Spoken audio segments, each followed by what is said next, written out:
intaynan casharkeena u gudagelin waxaan ku weydiinayaa su-aashaas oo ah waxaad doonaysaa in aad ma aragtay aad presentation diyaarisatid so maxaa la yidhaahdaa question waxa weeye how are you going to arrange your argument sidee hadalkaada ama argumentigii ama wixii aad dadka ka dhaadhicinaysa ama fikradii ama doodii ama ganacsigii ama wixii aad dhegeysa waxay baan ahaadee sidee u arrange garanaysaa sidee u kala horumarinaysaa so how are you going to arrange your argument taas way su-aasha marka fadlan isku day inaad muuqaal ka joojisid kadibna eebe idinkii aad ka jawaabto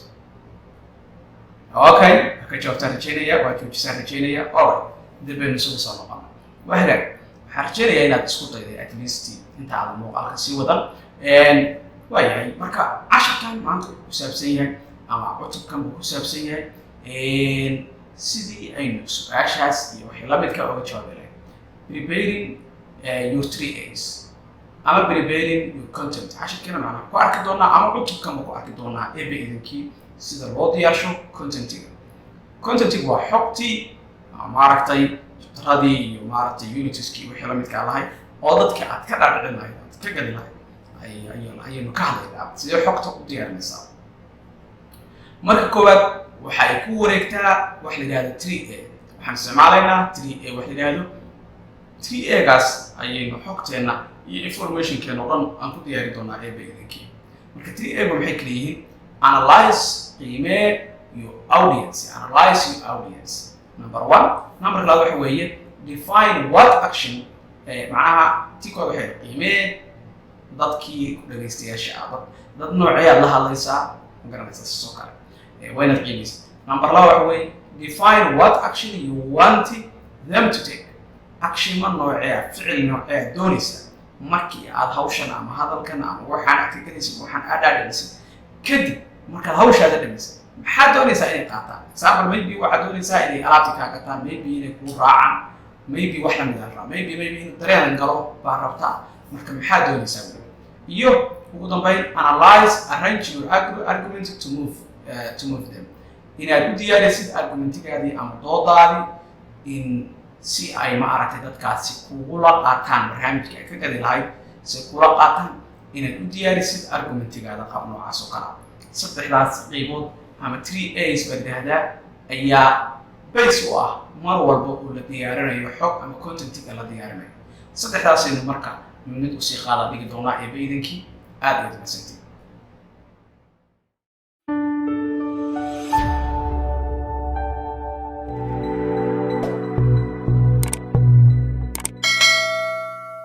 marka su-aasha isweydiinaysa waxa weeye marka aad qiimeynaysid ama analyze your audience baynu ka hadalnay marka aad qiimeynaysid audience siri inaad xogta diyaariso waxa ku horeysa inaad cidda wax u diyaarinaysa garanaysa haddaan anagu la hadlayo dhakhaatiir oo maybe aan bartay caafimaadka dhakhaatiirta qaabka wax ugu sharaxayo iyo maxaa yidhahdaa odayaal dhaqameed ama maxaa yidhahdaa bulsho ballaaran bulsho weyn doonaysa inaan barnaamij ka dhaadhiciyo qaabka wax ugu sharaxayo kala duwanaanaysa marka difference baa u dhaxaynaya marna eraya waxaan isticmaali karaa maaragtay adag marna waxaan isticmaali karaa kuwo fudud baa isticmaali karaa sababta aad u kala duwan tahay labada qolo markaad midba midka kale wax u diyaarinaysa therefore marka si aynu hawshan u qabanno ama u qiimaysid maaragtay audience-gaada su-aalahan saddexda ah ayay isweydiinaysaa so waxay isweydiinaysaa what are their names titles backgrounds reasons for attending marka waxay isweydiinaysaa dadkan aad rabtid inaad maaragtay u khudbaysid maxay yihiin magacyadooda macnaha si aad hadalkan ugu quruxsatid hebel waan ku salaamayaa hebelna waa salaamaya hadalka maaragtay tarashika lagu darsadaa sida waxa garatay ma waxaa kale oo macnaha hadalka muqtay dadku dhan wada aqrin kartaa laakiin dadka majorka aad aqrin kartaa oo maybe kulanku maaragtay mainka u quseeyo odayaasha ama hawshii dadkii maaragtay mas-uuliyiinta ah soo qabanqaabi maxaa la yidhaahdaa marka waxaad kala ogaan kartaa taytaladooda maxay ka shaqeeyaan ma fahamta maybe qofkani waa dadkani waa dhakhaatiir dadkani waa bulshada rayidka oo kala duwan maybe waa shaqaalaha saxaafada maxay yihiin dadkani waxaa kaloo ogaanaysaa maybe backgroundkooda xagee kasoo jeedaan maxay dad noocee ah wey dadkani dad macnaha ilaa heerkee gaarsiisan wey waxaad ogaanaysaa sidoo kale reason for attending oo ah sababta ku kalifaysa inay dadkani kasoo qayb galaan shirkan ama seminaarkan ama kulankan ama presentationkanada ay dhegeystaanba maxaa ku kalifan intaa markaa taqaanid waxaa fududaanaysa in aad u fahantid audience-gaadii basically waxaa kale oo ogaanaysaa what are the big concerns waa maxay waxyaabaha ugu waaweyn oo dadkani ay dareemsan yihiin example waxaa jira waxa la yiraahdo maxaa la yiraahdaa aniga markaan meesha imaanayo ama seminar aan barnaamij soo qaybgalayo waxba iigu weyn marka maxaa aniga iigu weyn marka waxyaabahaas oo kale ayaad diyaarsanaysaa qiyaasaysaa maxaa la yiraahdaa si ogaanaysaa maxaa ugu dardaran oo aan si fiican u fahansanay wixii ayaad hadhow ma aqtay content aad kusoo diyaarinaysaa waxaa kaloo ka mid ah what are the objectives hot bottoms and attitudes marka maxaa la yiraahdaa meelaha laba taabtaanka ama kulul haddaad taawatid maybe ama xasaasigu aadka loo doonayo waa maxay maxaa la ujeedooyinkooda waa maxay shirka laga soo qaybgalin waxyaabaha noocaas isweydiinaysa habdhaqanka dadkan waa dad noocee ah inahaas markaad ogaatid waxaa kuu fududaanaysa automatically in aad ma aragtay idinkii aad fahantid dadkii aad wax u diyaarinaysa inaad fahantid waxaa kaloo ku jira what is their perception of you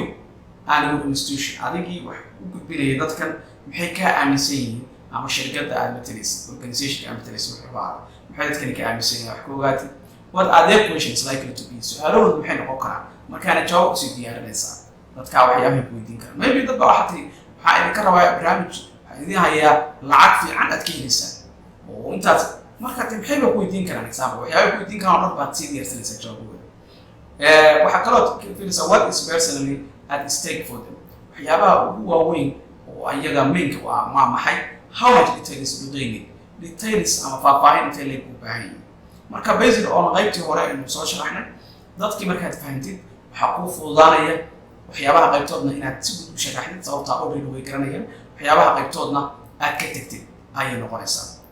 insha allah waxaan rajaynayaa inaan qaybta markaynu fahamnay marka audience-gii inaad fahantay iyo maaragtay qaabkii audience-ga loo analyze garan lahaa marka audience-gaada garatid waxaa kuu fududaanaya inaad fariiq qusaysa oo ku saxan iyaga aad usoo diyaarisa laakiin haddaad meesha iska soo istaagtid oo aad wuxun iska bilowdid oo ay ku dhahaan anagu waxaa maamaba soo dhigan wax u dhow mana fahmayna ereyada noo sheegaysa macnaha dhibaato intee leeg ayay ku geysan kartaa intaas ayaynu kusoo koobayna casharkeennan qaybta xigta ayaynu ogolanaysaa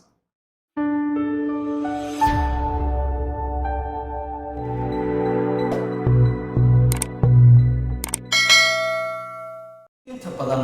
markaynu barnaamijka soo jeedinayno ama dad aad la kuleed waxaaba dareemaysaa sometimes inaad maanta o dhan iska hadaysay waxaan jirina maaragtay waqtigu ku dhammaaday ama ma aragtay wax lamida ku dhaco ama sometimes qofba waxa ugu socota qof inaad ka maslaxdid caaqisa adoo qofkii kusoo diray ama waxaa laga yaabaa in barnaamij ama wuxuun la isla garto iyagoo koodii kaa gaday oo soo noqotay la arkaysa marka waxyaabahaas oo dhan waxa keenaya waxa weeye marka hore ayaadan balaan garayn maxaa la yidhaahdaa dadkii aad u gudbaynaysa ama ciddii aad wax ka gadaysa ama ciddii wax ka dhaadhicinaysa ficil noocee ayaad ka doonaysaa soo marka waxaa weeye cid casharkeena ku saabsan yahay inaynu fahanno define what action marka waa triple eedi waa eedii labaad weeye eedii hore waynu soo aragnay audience weeye eedii labaadna waxa weeye action ficil nooctii hore waxay tusiyay inaad qiimaysid dadkii aad wax u sharaxaysa ama wax ka dhaadhicinaysa audience-ga tanna waxa weeye inaynu sharax fahanno ficil noocee doonaysaa markaad hawshii u dhamaysid markaad sharaxaadaada dhamaysatid ficil noocee doonaysa dadkan inay qaadaan haddaadan marka hore analyze garayn dhibaatada jirta waxay noqonaysaa qarash baa ku gelaya lacag baa ku gelaysaa xafladaad qabanaysaa meelaad maraysaa safar baa gelaysaa waxaad maaragtay waxaa intaa samaynaysa markaa gashid hadhowna meel cidla ayaad maaragtay adoo istaagan arkaysaa dadkiina aysan wixii kulaba qaadan ama si kale wixii u arkaynba ayaad arkaysaa su-aasha kuwaad isweydiinaysa waxa weeye what action do you want the audiences to take ficil noocee doonaysaa in maaragtay haddii ay ku idmayo dadkii audienceska ah ama ku dhegeysanayay ay qaataan marka waad qoranaysaa 1 2 3 4 audienceski action noocee doonaysaa inay qaadaan ugu dambeyn maybe inay wax ku raacaan baa rabtaa maybe inay wax kula gartaan baa rabtaa maybe inay wax kaa gartaan baa rabtaa define it in terms of the audience una qeex maxaa la yidhahdaa ficiladan adoo iska dhigaya dadkii bal fikradii wixii inaad dhegeysid adoo sida dadka iska dhigaya ayaa waxaa la rabaa inaad qeexdid ficiladii ay dadku qaadi lahaayeen sidoo kale waxaad isweydiinaysaa waxa weye what will they feel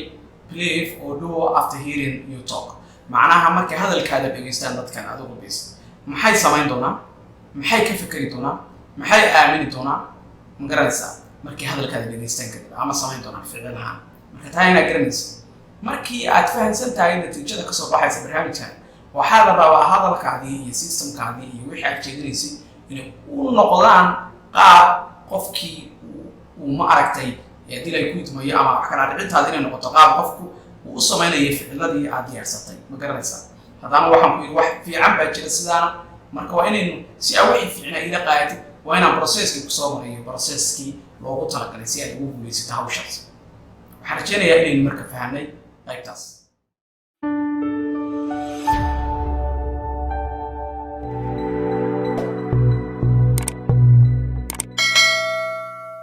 waxaan soo gaarnay iminka